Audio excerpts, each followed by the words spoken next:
So it was just announced a few moments ago that Relyks would in fact be joining TSM in place of Automatic, who of course left not so long ago to join Cloud9, and they were using Justin as a stand-in. In fact, he played with them in the Star Ladder I-League Season 2 qualifiers when they played up against Renegades, where they actually lost that series 1-2, but it was never really stated that Justin was going to be a long-term solution. They never really, in the language that they put out there, it was kind of ambiguous on what they were actually doing there. But now we know that, in fact, he was just a stand-in for then, and now they are going to be moving on with Relyks going forward. So I know that it's kind of late in the night for me to do one of these videos. Usually I do them in the afternoon, but we have the CyberPower PC tournament starting the day after I record this video, so I wasn't going to have time to do it any other time than now. So I wanted to just go ahead and put it out there right as the news was announced on my thoughts on this move. So first off, we'll just talk about TSM and kind of their recent results lately with Automatic still a part of the team. And of course, where they really gained a bunch of attention was kind of during E-League when they were using Cadian as a stand-in for Twist due to age restrictions, where they had some good games throughout that tournament. They didn't actually make it out of the group stage, of course, but they had some really good maps against some of the top teams in that group.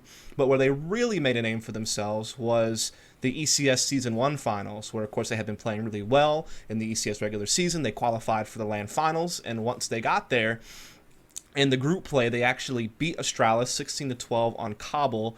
8 halves on both sides, starting on the terrorist side, so a pretty well-balanced game of Cobble there against Astralis to get the victory. And then they had a very close loss to Fnatic on Cobble, where again they had a pretty good T side of 9 rounds, but just didn't quite have a strong enough CT side to handle Fnatic. Lost at 14-16. Still made it out, though, to play against Cloud9, where they 2-0'd that series. Pretty dominant wins on Cash and Train. Once again, very balanced halves, getting 9 to 7 rounds on either side, so really balanced Counter-Strike there from them. And with that win, they went on to play against Luminosity, which is of course now SK, where they lost that series, had a big loss on Overpass. We actually played a pretty good game on Cobble against SK. They only lost at 14-16, so pretty good showing there. So just in general, a very good showing at this tournament. And this is really the only look you could get at TSM because they weren't in ESL Pro League. So they didn't get to use their full 5 at E-League. So this ECS picture was really the only thing we could hold on to really know what TSM was going to be like as a team, and they looked very good there. After that, they came home from ECS, and shortly afterwards, they played in the iBuyPower Summer Invitational, where they made it all the way to the finals. They beat TK and Echo Fox to make it to the finals against Cloud9, and they had a really close Dust2 loss against Cloud9, and then kind of got blasted on Train to take second place in the event. So you had this ECS LAN where they placed top 4, beating Astralis, beating Cloud9, challenging LG quite well. And you had them being able to reach the finals of an online tournament where only the likes of Cloud9 was really able to put a stop to them. So it was looking like this team was progressing forward. They certainly had some really sick young talent in Sick and Twist, no pun intended. Both those players looked really hot at ECS. Sick looked good at E-League individually. I would say Simphis looked fine. In-game leader role. Also, Opping seems to be playing that role well. Finesse even had some matches where he was looking pretty good. And then Automatic, who was their 5th then, looked very consistent at E-League and ECS. Of course, he wasn't like this star player on the team. It was always kind of like Sick and Twist who caught people's attention, particularly Sick. But Automatic still played a solid game of Counter-Strike for them. And so when Automatic left to go to Cloud9, when I saw this news, I mean, yeah, it's great for Cloud9 and good for Automatic if he likes those players, and sure, he can be successful with Cloud9, I'm sure.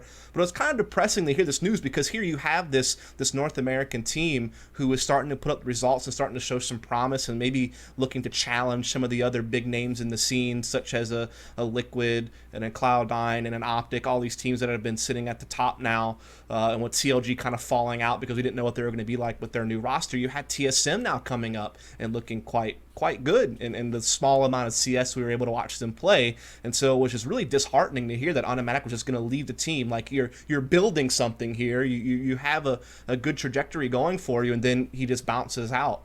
Now, I can't know why this is the case. I don't know if it's just because Cloud9 had a better offer for him, or he just liked that team better, if there was personal conflicts, people weren't seeing eye to eye on the team, personality-wise, or what have you. But it was very clear that this team had something going for them, and it was just crazy to see a player leave right as they were building something.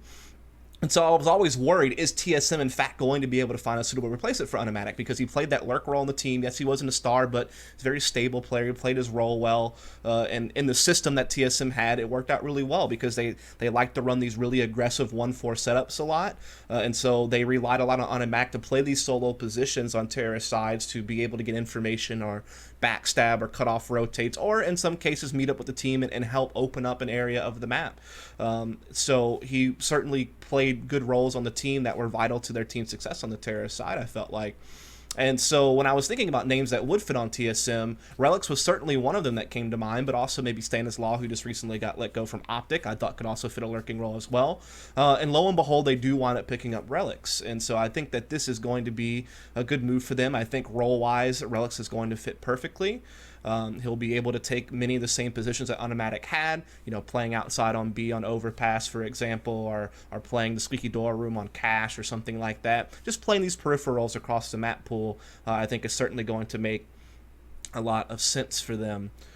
So I think that this will work out well. A lot of positions he played on Selfless lately are going to be some of the same positions I would imagine he plays on TSM unless they completely restructure everything, which I don't think they'll do, or at least not right now, right? They're about to play the Cyber Power Cup. They're about to play this Northern Arena LAN event in just a week from now, so they're not going to have a whole lot of time to really change things up too much, but that's okay because he'll fit perfectly into what they already have set up, I think. And you have to think that Relyks has actually been performing quite well also on an individual basis. So ever since, you had Kusta leave back when these guys were still enemy, and then you had Uber leave, and those were kind of the two big names on the team for quite a while. After those two players left, Relyks really came into his own on the team.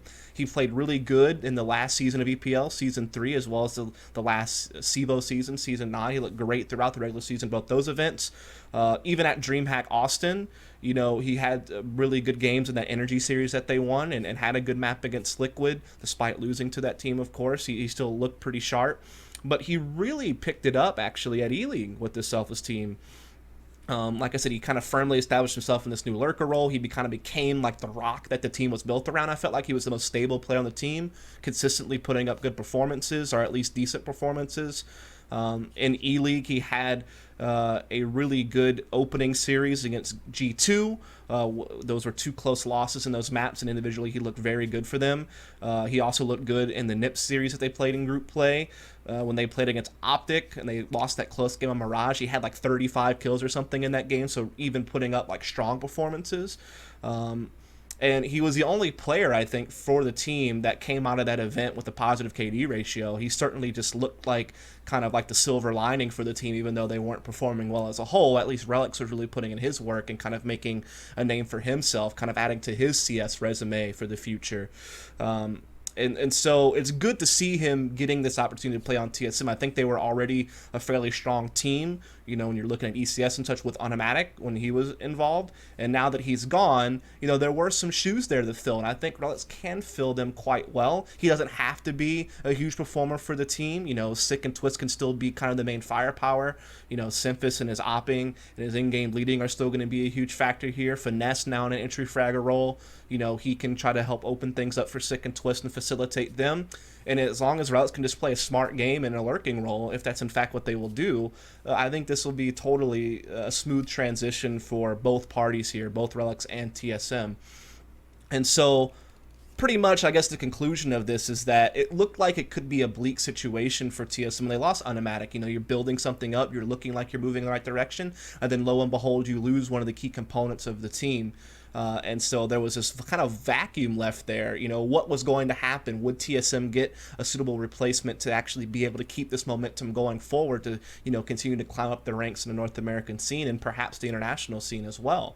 And I think that this move with the Relyks will certainly accomplish that. Maybe they lose a little bit here. Maybe you can consider Automatic a little bit better player than Relyks, but I don't think there's a stark difference between the two on a performance level. I think Automatic may have some more experience. He might be a little bit more consistent, but I think that Relyks will certainly, be a solid replacement, I guess is the point I can make. I think of, all the choices they may have had to find a new fifth once Automatic was gone, and they were left in this situation where they had to make a change. I think that this was a proper addition. So just wanted to make a quick video about this. I think Relyks will serve this team well. Hopefully we'll see them continuing to progress forward. I know that they, missed out on the Star Ladder I-League thing when they lost to Renegades, but they were using a stand-in for that. But when we've seen them play, like in the recent iBuyPower event not so long ago, that was just like maybe a couple of months ago, and then of course ECS just a few months ago, they looked like they were starting to make a climb. So hopefully they can continue that with Relyks. And so I'm going to cut the video now. Hope you enjoyed it. Please follow and subscribe for more. Thanks so much.